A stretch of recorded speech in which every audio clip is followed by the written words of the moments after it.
वालेकुम व्यूवर्स, क्या हाल है हवाले। उम्मीद है कि आप सब खैरियत से होंगे और अपनी सर्दियां बहुत मज़े में डिफरेंट डिशेस के साथ गुजार रहे होंगे। आपको पता है कि हर मौसम की अपनी सौगात कुछ फलों के हवाले से, कुछ सब्जियों के हवाले से होती हैं जो हम मौसम के साथ साथ एंजॉय करते हैं। तो आज मैं भी इसी सिलसिले में आपकी खिदमत में हाज़िर हुई हूँ एक सर्दियों की देसी रेसिपी के साथ, जो कि है सरसों का साग।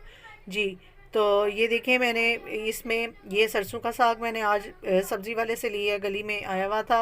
अब्दुल्ला को इसके पराठे भी बहुत ज़्यादा पसंद हैं और मुझे पर्सनली भी ये बहुत ज़्यादा पसंद है। इसके अलावा मैंने एक गट्ठी जो है ये पालक ले ली थी और मैंने अब इन दोनों की कटिंग करके इनको अच्छे तरीके से वॉश कर लिया है, ताकि किसी किस्म की कोई भी मिट्टी, रेत वगैरह ना रहे। क्योंकि अगर आपके खाने में ज़रा सा भी कोई कंकर वगैरह आ जाए तो खाना बदमज़ा सा लगता है और खाने को दिल नहीं करता। इसलिए आपने ये पालक और साग को बहुत अच्छे तरीके से 4-5 पानियों में धोकर साफ़ कर लेना है।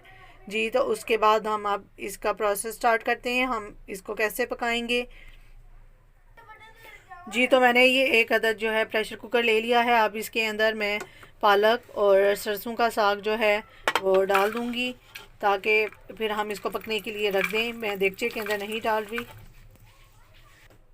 जी, तो आप देख सकते हैं, ये देखिए ओवरफ्लो लग रहा है हमारा प्रेशर कुकर। इसको मैं थोड़ी देर के लिए चूल्हे पे ऐसे ही खुला रख दूँगी। जब इसका लेवल जो है थोड़ा सा लो हो जाएगा तो फिर इसके अंदर मैं प्याज, हरी मिर्च, नमक मिर्च वगैरह जो है फिर ऐड करके इसको डाम दूँगी और फिर प्रेशर दे दूँगी। अभी ये देखिए ये ओवरफ्लो हो चुका है, इसलिए इसको मैं ऐसे ही चूल्हे के ऊपर चढ़ाने लगी हूँ बगैर। ये तो व्यूवर्स, ये देख सकते हैं आप, हमारे साग का जो लेवल है वो लो हो चुका है। अब मैं इसके अंदर प्याज, हरी मिर्च, नमक और सुर्ख मिर्च जो है वो ऐड करने लगी हूँ। जी, तो आप देख सकते हैं, ये मैंने प्याज जो है ये कटिंग कर ली थी, हरी मिर्च है और नमक और सुर्ख मिर्च जो है आपने अकॉर्डिंग टू टेस्ट ले लेनी है। ये लहसुन अदरक का पेस्ट जो है ये मैं तड़के के दौरान जो है वो यूज़ करूँगी। अभी मैं इसके अंदर नहीं ऐड करी। अभी मैं जस्ट प्याज, हरी मिर्च, नमक और ये लाल मिर्च जो है इसके अंदर डालकर इसको 15 मिनट्स के लिए प्रेशर पे लगा दूँगी, 1 गिलास पानी डालकर। जी, तो मैंने इसमें नमक, मिर्च और प्याज, हरी मिर्च जो है शामिल कर दी है। अब मैं इसके अंदर 1 गिलास जो है वो पानी ऐड करने लगी हूँ। फिर उसके बाद मैंने इसको प्रेशर पे लगा देना है। ये देखिए, हम 1 गिलास जो है पानी इसमें डाल के इसको 15 मिनट्स के लिए प्रेशर पे रख देंगे, ताकि ये अच्छी तरह से गल जाए। जी, तो व्यूअर्स, ये आफ्टर 15 मिनट्स मैंने प्रेशर को खोल दिया और आप देख सकते हैं इसकी लुक। अभी इसके अंदर जो है पानी मौजूद है। तो ये मैं पानी ड्राई करने के लिए, थोड़ा सा इसको मुलायम करने के लिए इसके अंदर गेहूं का आटा जो है वो जो है ऐड करूँगी। ये देखिए, ये एक प्लेट मैंने इस तरह से लिया है, लेकिन ये सारा आटा एक साथ मैंने इसके अंदर ऐड नहीं कर देना, बल्कि जितनी क्वांटिटी मुझे इसकी रिक्वायर्ड होगी वो मैं इसके अंदर ऐड कर लूँगी। अभी मैं जस्ट हाफ़ इसके अंदर ऐड कर रही हूँ और इसको फिर हम वो घोटा सा लगाएंगे। जो कुंडी डंडा होता है मसाला पीसने के लिए, उसका जो डंडा है वो भी आप इस्तेमाल कर सकते हैं इसको घोटा लगाने के लिए। और मैं तो वैसे अभी इसकी ये मधानी से इसको अच्छे तरीके से घोटा लगाऊंगी और साथ में ये मैं इसका पानी भी ड्राई कर लूँगी। और उसके बाद हम इसका जो तड़के का प्रोसेस है वो हम देखेंगे कि कैसे हमने इसको तड़का लगाना है। जी, तो व्यूवर्स, ये देखिए, मैंने इसको ये मदानी के साथ जो घोटा सा खूब लगाया, अब इसमें से पानी जो है वो ड्राई हो चुका है। अब मैं इसको एक बाउल के अंदर निकालूंगी और फिर हम अब इसका तड़का लगाएंगे। तड़का मैंने आपको बताया था कि मैं लहसुन और अदरक का जो पेस्ट रखा है उसके साथ मैं इसका तड़का लगाऊंगी। तो चलिए तड़के के प्रोसेस की तरफ बढ़ते हैं। जी, तो तड़के के लिए हमारा ऑयल जो है गर्म हो चुका है। उसके अंदर मैंने लहसुन अदरक का पेस्ट जो है वो डाल दिया है और हम इसको ब्राउन कर लेंगे अब। और उसके बाद मैं इसके अंदर हल्दी थोड़ी सी ऐड कर लूँगी, ताकि इसका कलर जो है, इसकी लुक जो है थोड़ी अच्छी हो जाए। ये मैंने सब्ज़ी मार्केट से बिल्कुल फ़्रेश हल्दी जो है मंगवाई है, जिसको मैंने पीसा है। मैं आपको दिखाऊंगी कि ये फ़्रेश हल्दी की लुक कितनी ज़बरदस्त आएगी। ये देखिए, हमारा जो लहसुन अदरक का पेस्ट है वो ऑलमोस्ट रेडी है। अब मैं इसके अंदर थोड़ी सी दरदरी मिर्चें, क्योंकि कुछ लोग ऐसी चीज़ों में, ऐसे खानों में तीखी मिर्चें जो है पसंद करते हैं, तो अब्दुल्ला ने क्योंकि पराठे वगैरह भी बनवा कर यूज़ करना है, तो इसलिए मैंने सोचा कि थोड़ी सी दरदरी मिर्चें भी ऐड कर दी जाएँ। और साथ में मैं हल्दी ऐड करने लगी हूँ। जी, तो आप ये देख सकते हैं, ये मैंने हल्दी जो है ये ली है और इसको, और ये हमारा साग जिसको मैंने घोटा लगा के रखा हुआ है ये देखिए, ये हल्दी जैसे जिंजर होती है उसकी तरह है। ये मैंने इसको छील लिया है और फिर इसके बाद इसको मैंने पीस लिया था और मैंने काफ़ी क्वांटिटी में मंगवा ली है और इसको मैं इंशाल्लाह ड्राई करके धूप में तो फिर इसका पाउडर घर में ही रेडी करूँगी। आप ही सब्ज़ी मार्केट से ये अवेलेबल है नाउअडेज़, तो मंगवा कर अपने घर में ही हल्दी पाउडर रेडी कर सकते हैं।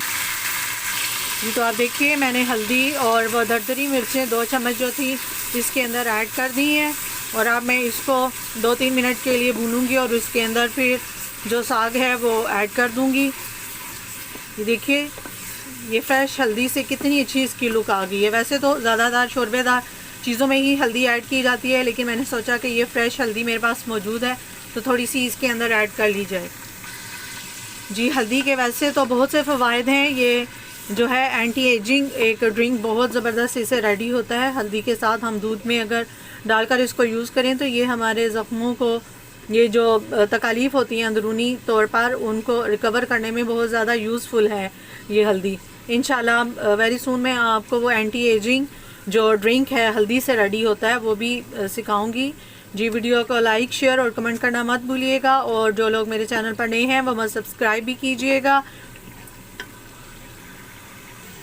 जी तो मसाला हमारा व्यूवर्स भुन चुका है और ये देखिए, आटा मैंने हाफ़ यूज़ किया। ये मैंने सारा गेहूं का आटा साग के अंदर नहीं डाला था और अब मैं ये साग जो है बाउल उसके अंदर मसाले के अंदर डाल दूंगी और फिर इसको 5 से 10 मिनट के लिए भूनूंगी तो हमारा सरसों का साग जो है मुलायम और मज़ेदार खुशबूदार जो है सरसों का साग रेडी हो जाएगा। जी तो हम मसाले के अंदर ऐड करते हैं।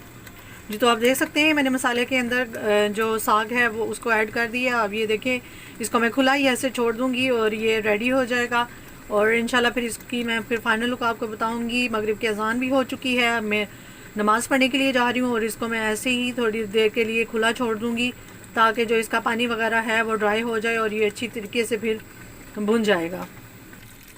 जी तो आप देख सकते हैं हमारा जो साग है वो रेडी हो चुका है, कितना मुलायम। ये देखिए, ऑयल जो है इसके ऊपर आ चुका है। इट्स मीन कि ये रेडी टू ईट है। अब मैं इसको सर्व आउट करूँगी। ये देखिए, ये कितने मज़े की लुक है और मैं आपको बता नहीं सकती कि इसकी खुशबू कितनी मज़ेदार है। आज वैसे भी जुमेरात है और मेरे फादर को ये बहुत ज़्यादा पसंद था तो हम स्पेशली ख़त्म वगैरह दिलाते हैं जुमेरात को।